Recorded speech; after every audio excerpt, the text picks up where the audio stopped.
Et salut à toi, aujourd'hui on se retrouve pour l'épisode bonus numéro 14 et dans cet épisode bonus numéro 14 je voulais te parler de est-ce que les calculateurs de métabolisme sont fiables ou pas. Donc ça va être un épisode rapide puisque c'est un épisode bonus et c'est quelque chose que je voulais aborder puisque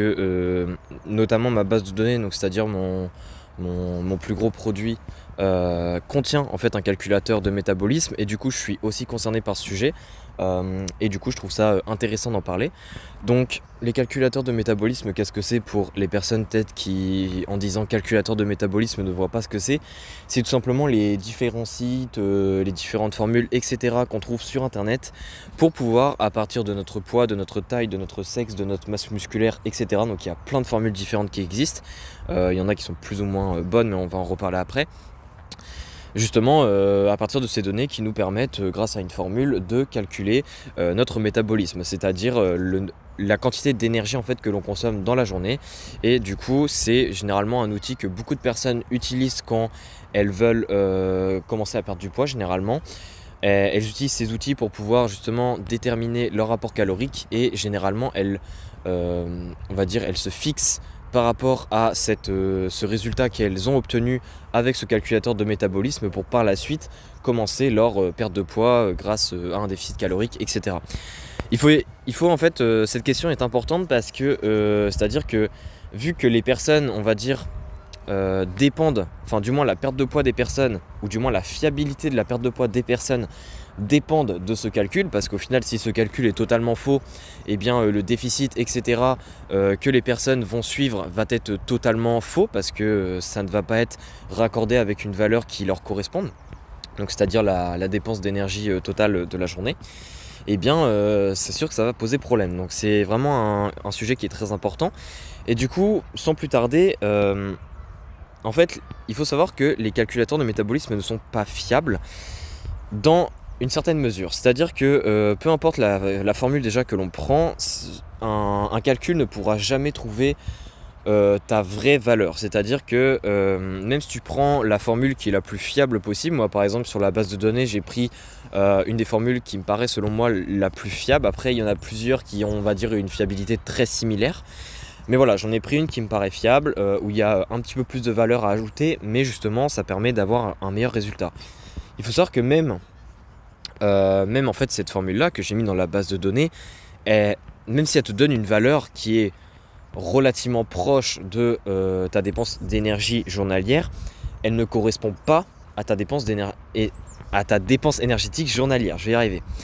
En fait, là tu dois te dire bah ok, du coup ça sert à rien. En fait, ce qu'il faut comprendre, c'est que les calculateurs de métabolisme, généralement les personnes l'utilisent mal. C'est-à-dire qu'elles utilisent ces calculateurs de métabolisme pour juste après, une fois qu'elles ont le résultat, directement tout définir, donc c'est-à-dire leur alimentation à partir de ce résultat-là. En fait, c'est pas comme ça qu'il faut pratiquer, c'est-à-dire qu'il faut utiliser ce calculateur-là. Bon, bien sûr, il faut choisir une formule qui est fiable, parce qu'il y en a vraiment, elles sont très peu fiables, ou du moins les valeurs qu'on demande, elles sont très peu précises et elles n'offrent pas un bon résultat. Et bien, en fait, à partir du résultat que tu as à partir du calcul, et bien, ce qui est important, en fait, c'est de prendre ce résultat-là, de le tester sur toi pendant une semaine. Ne même pas essayer de faire un déficit calorique, mais juste prendre ce résultat-là et manger autant de calories que ce résultat t'affiche, c'est-à-dire le nombre de calories dont ton corps a besoin pour maintenir ton poids, c'est-à-dire tout simplement l'énergie que tu consommes tous les jours, et tu observes justement sur 1 ou 2 semaines si ton poids il varie avec cette valeur-là. Si ton poids il diminue, ça veut dire que tu es justement trop bas, donc c'est-à-dire que la valeur que tu as, ça ne correspond pas à tout simplement tes apports journaliers, et qu'il faut que tu augmentes tes apports parce que ça te fait perdre du poids alors que c'est censé te faire maintenir ton poids. Si justement tu gagnes du poids, c'est-à-dire que c'est trop haut, donc là dans ce cas-ci il faut plutôt que tu baisses tes apports, donc c'est-à-dire que le résultat il est trop élevé par rapport à ce que tu as besoin réellement. Et par contre si ton poids il est relativement stable, donc évidemment quand je dis stable c'est que pas qu'il ne bouge pas de 0,1 kg, c'est que voilà tu sens que sur 2 semaines t'es resté dans une fourchette de 0,1 0,2 kg de variation. Si tu es dans cette fourchette là, il faut que tu te dises bon bah c'est bon, la valeur est bonne, du coup je vais miser dessus. Mais en fait c'est important de faire ces tests là, et même si c'est un peu long parce qu'au final tu dois tester pendant 1 semaine, 2 semaines, et du coup si c'est pas bon tu dois diminuer un petit peu, après tu dois retester, etc. C'est vrai qu'en fonction du résultat que tu as eu et de sa fiabilité, ça peut être long à, on va dire, à trouver ton vrai résultat. Mais au final, une fois que tu l'as trouvé, ton vrai résultat, eh bien ça va te permettre justement de faire les choses correctement avec la valeur qui te correspond réellement. Donc bien sûr, même si tu vas trouver une valeur qui te correspond beaucoup plus après avoir fait ces petits tests, c'est-à-dire pendant 1 ou 2 semaines, tu testes à telle valeur, etc. Évidemment, cette valeur-là ne va quand même pas correspondre totalement à ton apport journalier. Mais ce qu'il faut comprendre, c'est qu'en nutrition,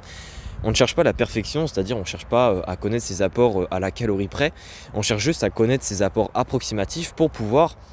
justement avoir une donnée de référence qui est fiable et pouvoir s'y fier en fait durant plusieurs semaines de déficit calorique, etc. de façon à avoir des résultats qui sont réguliers, avoir des résultats qui peuvent se comparer, parce que ce qui nous intéresse nous c'est qu'à long terme on puisse comparer nos résultats et voir s'ils sont vraiment bien ou pas. Donc voilà, j'en ai fini pour cet épisode, il était un petit peu plus long que les autres épisodes bonus, mais je voulais essayer quand même de rentrer un peu dans le détail pour bien que tu comprennes pourquoi est-ce que les calculateurs c'est quelque chose où il faut faire attention, bien les utiliser tout simplement. Donc si tu veux, si ça t'intéresse au niveau de la base de données d'avoir justement le calculateur que je propose pour par la suite justement faire ces ajustements sur 1 ou 2 semaines en fonction de la valeur que tu as obtenue, n'hésite pas à cliquer sur le lien dans la description du podcast. Si tu as des questions, que ce soit par rapport à l'épisode du podcast ou même par rapport à la base de données, n'hésite pas à me la poser sur Instagram. Et puis sinon, on se dit à la prochaine pour un nouvel épisode. Allez, ciao ciao.